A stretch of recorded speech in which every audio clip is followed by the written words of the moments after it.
बिस्मिल्लाहिर्रहमानिर्रहीम अस्सलाम वालेकुम। इस वक्त सूरत हाल बड़ी अजीबोगरीब हुई है। भारत ने पाकिस्तान को हाई अलर्ट जारी किया है और ये बड़ा अजीबोगरीब मामला है जो आम रूटीन में देखने को नहीं मिलता कि एक तरफ तो भारत ने हमें हाई अलर्ट जारी किया है कि दरियाए सतलज में सैलाबी सूरत हाल शदीद होने के लिए जा रही है और ऊंचे दर्जे का सैलाब इस वक्त उन्होंने कहा कि आ रहा है। अब आप इमेजिन करें कि इसके बाद भारत ने पाकिस्तान से सफारती सतह पर रब्ता किया है, लेकिन मसला सारा यहाँ पर यह हुआ है कि रावी का पानी जो चनाब में गिरना था वो वहां गिरने की बजाय अब वापस आ रहा है। यानी दोनों तरफ से हमें तबाही इस वक्त फेस करनी पड़ी है कि एक तरफ भारत ने अलर्ट कर दिया है कि तैयार हो जाए, बहुत बड़ी तबाही आ रही है, और उसके बाद आप देखिए कि दरियाए रावी का जो पानी है वो सतलज में मिलने की बजाय वापस आ रहा है, जिसकी वजह से रावी में जो पानी की सतह है बजाय कम होने के वो मजीद बुलंद होती जा रही है। देखिए होता क्या है कि दरियाए रावी सिंधाई के मकाम पर दरियाए चनाब में गिरता है। अब दरियाए चनाब में ऑलरेडी तकरीबन 8 लाख क्यूसेक पानी वहां पर मौजूद है। तो इस सूरत हाल में जब दरियाए रावी से आने वाला पानी इसमें गिरता है तो वो इसमें पानी में गिरने की बजाय वापस आ रहा है। इसको असल में कहा जाता है बैक वाटर या रिवर्स वाटर, आप इसको कहा जा सकता है। यानी आप अंदाजा कर लें कि इस वक्त सूरत हाल ये है कि दरियाए रावी के पानी के रिवर्स आने की वजह से भी बहुत सारे देहात ज़ेरे आब आ गए, यानी पानी आया और वे देहात उलट पुलट गए हैं। ये बड़ी अजीबोगरीब सूरत हाल है कि हम लोग इंतजार कर रहे थे कि 2 सितंबर गुजर जाए और उसके बाद मामला क्लियर हो जाएगा। यहाँ मामला मजीद उलट रहा है। आजकल सूरत हाल डिफरेंट है, आगे सूरत हाल मजीद खराब होने वाली है। 9 सितंबर के बाद मजीद तबाहकुन सूरत हाल होने वाली है। और दूसरा मसला ये है कि ये जो दरियाए रावी का पानी है वो रिवर्स होता जा रहा है। यानी आप अंदाजा करें कि दरियाए रावी हेड सिंधाई से तकरीबन 20 किलोमीटर आगे दरियाए चनाब में जाकर गिरता है। अब दरियाए रावी नारोवाल, शादरा, शेखुपुरा, उकाड़ा और टोबा टेक्सिंग से होता हुआ हेड सिंधाई से तकरीबन 20 किलोमीटर आगे चनाब में शामिल होता है। लेकिन हमारे लिए सबसे बड़ा मसला ये पैदा हो गया है कि अब वहाँ पानी ज़्यादा है, लिहाजा वो वापस आना शुरू हो गया है। और जब वापस आ रहा है तो मज़ीद जो देहात, गांव या जगह बची हैं उनको वो रौंदता हुआ जा रहा है। देखिए हमें ये लग रहा है कि इंडिया हमें ये कह रहा है कि सैलाब आ रहा है, आप अपनी तैयारी करें, ये सारा काम करें। पहली बात तो ये है कि दुनिया ने हमें किसी सूरत कोई मदद नहीं देनी। आपको पता है सबसे बड़ा मसला यहाँ पर क्या पैदा होने वाला है जो लोगों को समझ नहीं आ रही। देखिए ये जो जितने लोग होते हैं उन्होंने बड़ी तादाद के अंदर ज़मीन जो काश्त करनी है वहाँ मिट्टी भरी हुई है, और ये ज़मीन अब अगले 2-3 साल तक काश्त के काबिल नहीं है प्रॉपरली। ये आप ज़हन में रखिएगा। अब लेट से वहाँ लोगों ने सोलर लगाया हुआ है, सोलर बह गए हैं, लाखों करोड़ों के हिसाब का सोलर लगा हुआ है वहाँ पर। अब वो सोलर बह गया है सारे का सारा, उसके बाद ज़मीन काश्त के काबिल नहीं है। उसके अलावा लोगों ने आप सोचे पैसे उठाकर, किसी ने उधार उठाया हुआ है, किसी ने अपने बच्चे को बाहर भेजा हुआ है, किसी ने कुछ किया हुआ है कि हम यहाँ पर पैसा ठेके पर दिया चीज़। यानी ये वो सारे का सारा सीन है कि मवेशी थे, उनके जानवर थे, कर्ज उठाया हुआ था, ज़मीनें ली, वो सब कुछ तबाह हो गया, घर भी तबाह हो गए, सैलाब में बह गया सब कुछ, ज़मीनें तबाह होगी, पीछे कुछ भी नहीं बचा।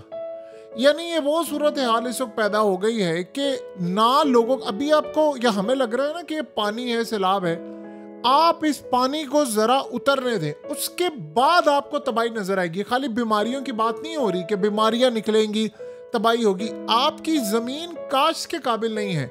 देखिए इंडिया में भी सूरत हाल बड़ी ख़राब है, वहाँ भी पंजाब में बहुत ज़्यादा इस वक्त तबाही आ रही। ठीक है पाकिस्तान की निस्बत वहाँ 5 से 10% भी नहीं है, लेकिन है वहाँ पर भी तबाही काफ़ी ज़्यादा है। और याद रखिएगा इंडिया में सिनेरियो ये बन रहा है कि इंडिया के पंजाब में आपको पता है कि जो सिख पूरी दुनिया में रहते हैं वो अपना पंजाब बचाना चाह रहे हैं, वो इमदाद भेज रहे हैं, पैसा भेज रहे हैं, और आपको पता है कि उनका सिनेरियो तो डिफरेंट है। वो पंजाब को एज अ मुल्क के तौर पर देखते हैं।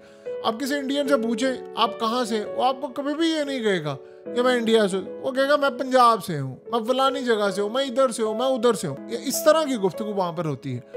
लेकिन यहाँ जो सूरत हाल है वो बड़ी डिफरेंट है। सो अब ये सब कुछ इस वक्त हो रहा है, पानी अपना रास्ता बनाता जा रहा है और तबाही बिल्कुल आ रही है। अब हमारे पास आप यकीन कीजिए कि जब पानी उतरेगा हमें अंदाज़ा होगा कि असल में तबाही किस लेवल की आने वाली है और क्या तबाही हो रही है। लोग समझ लें आप, अब उनके पास रहने के लिए कोई जगह नहीं है, ज़मीनें उनकी तबाह हैं, फसलें उनकी तबाह हैं। ये बहरान जो पैदा होगा ये हर अमीर गरीब को टच करने वाला है। यानी आपके मुल्क में खाने पीने के जो चीज़ें हैं जिसमें आप खुद कफील थे वो आपके हाथ से निकल गई हैं। तो ये सबसे बड़ा मसला यहाँ पर ये पैदा हो रहा है। आपको पता है मुल्तान के लिए अगले 24 घंटे इतने ज़्यादा अहम है, इतने ज़्यादा अहम है कि जब साइंटिस्ट ने ये बात कही थी कि पाकिस्तान में लाहौर, कराची, पेशावर, मुल्तान और ये दीगर शहर डूबेंगे मुस्तकबिल के अंदर, तो उस वक्त अंदाज़ा नहीं था कि उसमें मुल्तान इस तरह डूब जाएगा। अब चनाब में शेरशाह के मकाम पर पानी इंतहाई खतरे के लेवल से ऊपर संदाई कैनाल में शिगाब पड़ा है और मुल्तान के लिए अगले 24 घंटे इंतहाई अहम होने के लिए जा रहे हैं। सो अगले 24 घंटे के बाद पता चलेगा कि मामला क्या है। भारत ने देखिए बगलियार और सलाल डैम के जो स्पिल वेल्स अपने गेट्स हैं वो ओपन कर दिए हैं और उन्होंने इस दफ़ा बताया, क्योंकि पीछे पाकिस्तान ने, पूरे पाकिस्तान के अंदर ये बहुत ज़्यादा गुस्सा पाया जा रहा था कि भारत ने बताए बगैर पानी छोड़ा है। इस दफ़ा उन्होंने कहा है कि क्योंकि इंटरनेशनल सतह पर ये न्यूज़ गई, सारी जगह गई, फिर उसके बाद उन्होंने अब ये बता कर कहा कि ये तबाही आ रही है, आप अपने आप को तैयार रखें। सो इस वक्त आप देखें कि स्मेल, इस वक्त वहाँ तबाही, जानवर सारे मर गए हैं।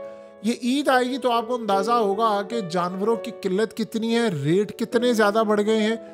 जब किल्लत होना शुरू हो जाती है तो चीज़ें और ज़्यादा, साइड सी बात है, डिमांड सप्लाई का मसला, चीज़ें और ज़्यादा महंगी हो जाती है। सो अब सूरत हाल ये है कि इस वक्त जो सबसे बड़ा ख़तरा है वो तकरीबन 35 से 40 लाख के करीब लोग डायरेक्टली मुतासिर हो चुके हैं। डायरेक्टली यानी आप अंदाज़ा करें तो सबसे बड़ा मसला है वो 5 से 6 करोड़ लोगों के मुतासिर होने का खतरा है। और ये बड़ा अजीब है, ये पाकिस्तान की तारीख का इससे ज़्यादा ख़तरनाक पैटर्न कुछ भी नहीं हुआ है। यानी आप ये सोचें कि पाक व्यू सोसाइटी को हम देख रहे हैं कि जो दरियाए रावी के साथ है, फलाना है, मसला कुछ और है। मसला ये है कि ये हर चंद महीने के बाद अब होगा। अब क्या करेंगे? जमीन इस काबिल नहीं रहेगी कि आप उसको काश्त कर सकें। आप क्या करेंगे? कहां से लेकर आएंगे आप चीजें? आपको इंपोर्ट करना पड़ेगी। फिर वही सूरत हाल होगी, आप इंपोर्ट करेंगे, चीजें महंगी होंगी और ऊपर से रेट उसका आसमान पर चला जाएगा। यानी जो एक चीज़ रह गई थी, हम दुनिया को एक्सपोर्ट करते थे, हमारे पास अपने खाने के लिए नहीं होगा। जब आप इंपोर्ट करेंगे तो आप कहाँ से इंपोर्ट करेंगे? आप बताइए ना। आप इंडिया से करेंगे, इंडिया तो उस सूरत हाल के अंदर आपकी उनसे लड़ाई है, तो फिर आप कहाँ से इंपोर्ट करेंगे? आप किसी और मुल्क से करेंगे तो आपकी वो क्वालिटी आती नहीं है। और जो हालात वहाँ पर पैदा होते हैं, जो महंगाई होती है, फिर आपका पैसा लगता है। जब आप इंपोर्ट करेंगे तो डॉलर्स आपको खर्च करना पड़ेंगे, फिर उसका रुपीस पर असर पड़ेगा। जब रुपीस पर असर पड़ेगा तो वैल्यू आपके ऊपर जाएगी। यानी कुल मिलाकर अगर हम इस सारी सूरत हाल को देखेंगे तो आपको नजर आएगा कि एक बहुत बड़ी तबाही आ रही है। और देखिए इस वक्त सबसे बड़ा मसला ये है कि 4000 के करीब इस वक्त देहात मुतासिर हो चुके हुए हैं और कई लाख एकड़ जो ज़रई अराजी है वो पानी में इस वक्त बह गई है और तबाही चारों तरफ से आ रही है। दुनिया इस वक्त आपको देख रही है और मामलात ये सामने आ रहे हैं कि हम कहाँ पर जा रहे हैं, क्या सूरत हाल हो रही है। लेकिन हमें मसला नहीं है, हमें मसला ये है कि हमने ये देखना है कि आने वाले वक्त में हालात इससे कितने बुरे होने के लिए जा रहे हैं। क्या आप एक बात बताइए, पाकिस्तान में इतनी बड़ी तबाही हो गई है, एक जिन साइंटिस्ट ने इतनी रिसर्च की पाकिस्तान पर, इंटरनेशनल सतह पर, ग्लेशियर्स के हवाले से, चीज़ों के हवाले से, क्या कभी पाकिस्तान में किसी ने उनको बुलाकर पूछने की कोशिश की कि यार आप बताइए कि आपके मुल्क में हमारे यहाँ होने वाला, आपका मौक़िफ़ क्या है, कौन को कैसे तैयार होना चाहिए? किसी को नहीं पता, किसी को अंदाज़ा नहीं है कि हमारे साथ क्या होने वाला है। आप लोगों को बता दें कि अगले चंद सालों में ये काम होने वाला है, आप अपनी तैयारी पूरी करें। अगर ये लोगों को बता दें, यकीन कीजिए खौफ से कई लोगों की जानें निकल जाए। अब हमारे लिए जो सबसे बड़ा मसला है कि ये देहात और ये सब कुछ तो डूबा है, क्राइसिस आ रहा है, फूड क्राइसिस है, सब कुछ है, लेकिन एक मसला हमारे लिए बहुत ज़्यादा है और वो ये है कि जो सोसाइटीज़ हैं ये दोबारा मुस्तकबिल में डूबने के लिए जा रही हैं। तो यहाँ मसला सारा ये है कि ना कोई किराए पे घर लेने को तैयार है, ख़ास तौर पर पाक व्यू सोसाइटी इस तरह की, ना कोई किराए पर घर लेगा, ना यहाँ कोई जाएगा काम करने के लिए, ना यहाँ सेल परचेज होगी, ना प्लॉट बिकेंगे, ना कुछ, क्योंकि सबको पता है कि दोबारा यहाँ पर पानी आएगा। आप 1000 दफ़ा कोशिश कर लें, आप मजबूत बंद बांध लें, आप चीज़ें कर लें, ये जगह पर पानी आना ही आना है। हम मिसाल देते हैं जी सिंगापुर में ऐसा है, मलेशिया में ऐसा है, इंडोनेशिया में ऐसा है। आप उनकी मिसालें दे रहे हैं जिनके हाँ बेस्ट दुनिया के इंजीनियर्स आकर उन्होंने काम किया था, उन्होंने खतरात को पहले देखा फिर ये काम किया। हमारी तरह एक कब्जे की ज़मीनें पकड़ी और जाकर वहाँ पर सोसाइटीज़ बना दी और कहते अब लोग मरते हैं तो हम क्या करें, मर जाए।